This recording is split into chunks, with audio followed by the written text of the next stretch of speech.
You ever look at some people and wonder how they seem to just navigate life's challenges so smoothly? Well, I'll let you in on a secret. It's not some special talent they were born with. It's a skill, and that's what we're talking about today. Welcome to our explainer on critical thinking. We're going to treat this like an expedition, a real journey into the unexplored territory of your own mind. So let's gear up and start the trek. All right, every good expedition needs a map, right? Here's ours. First, we're going to map our inner world to get our bearings with some self-awareness. Then, we'll pack our toolkit with the essentials, logic and evidence. After that, we'll learn how to spot and navigate all the common mental traps. Then, we'll put those skills to the test, solving complex puzzles. And finally, we'll focus on building the mental resilience to handle whatever terrain life throws at us. You can't start a journey if you don't know where you are on the map. And for us, that starting point is self-awareness. It's really the cornerstone of all critical thinking. Just being able to step back and observe your own thoughts and feelings, almost like you're a third-party spectator, trying to understand why you react the way you do. Now, the word to really focus on here is disciplined. Critical thinking isn't just about being, critical or winning arguments. It's a structured, thoughtful process. And here's the most important part. It is not a fixed talent. It's a skill.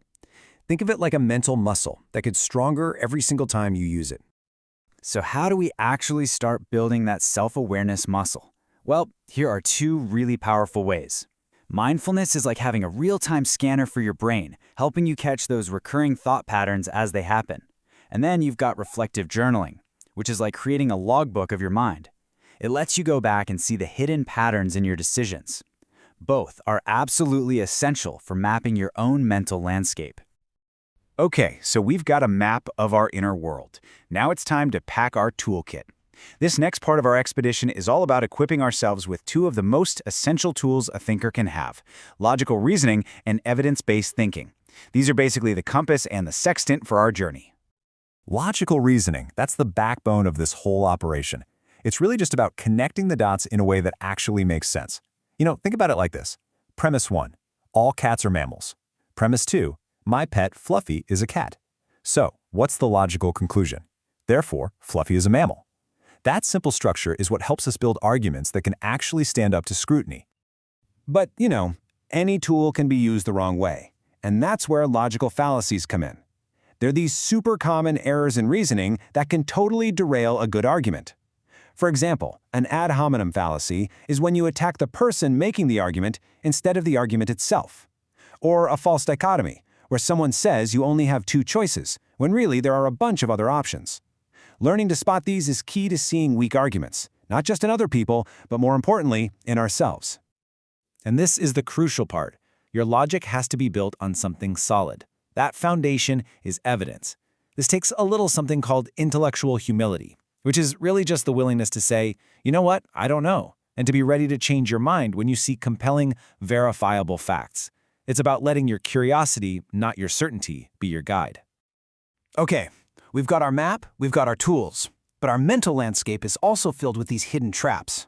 I want you to think of them like invisible pieces on a chessboard that are influencing your moves without you even realizing it.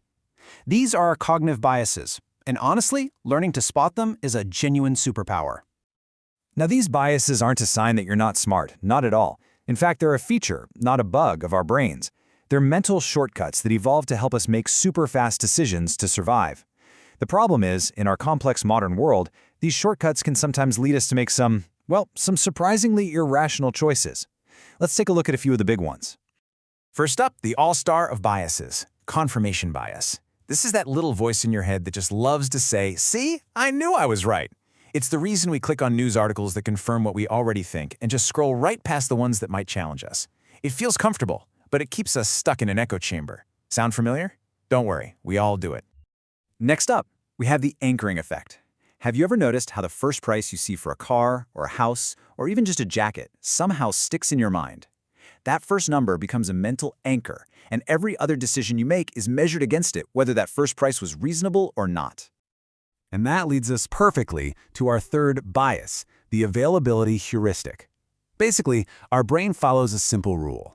If I can remember it easily, it must be common or important. This is exactly why so many people are more afraid of a dramatic plane crash than a simple car accident, even though, statistically, the car is way more dangerous. The dramatic story just sticks in our heads better. So, now that we know how to spot the traps, let's actually put our new skills to work. Life throws these problems at us that can feel like giant, tangled knots of string, right? They seem impossibly complicated. But the truth is, with a systematic approach, any knot can be unraveled, one thread at a time. This 5-step method gives us a clear path forward. Step 1, clearly define the real issue, not just the symptoms you're seeing. What's the root cause? Step 2, gather information and make sure you get it from lots of different perspectives. Step 3, brainstorm.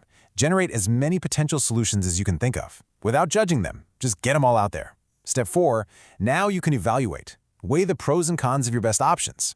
And finally, Step 5, implement your choice, but keep an eye on it. Be ready to adjust as you go.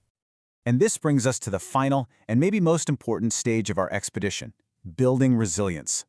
Because critical thinking isn't just for when you're calm and have plenty of time. It's for when things get tough. Mental resilience is that ability to navigate life's storms, to bend without breaking, and to actually come out stronger on the other side. This quote just nails it. Resilience isn't about ignoring how you feel or just toughing it out. It's an active process of adapting. It's about changing how you see failure, not as the end of the road, but as a crucial piece of data, a stepping stone to getting better. And a huge piece of this resilience puzzle comes down to your mindset. A fixed mindset tells you, this is just how I am. But a growth mindset says, I can get better with effort. When you can honestly start seeing challenges as opportunities and failure as a lesson, you build the foundation for true mental toughness.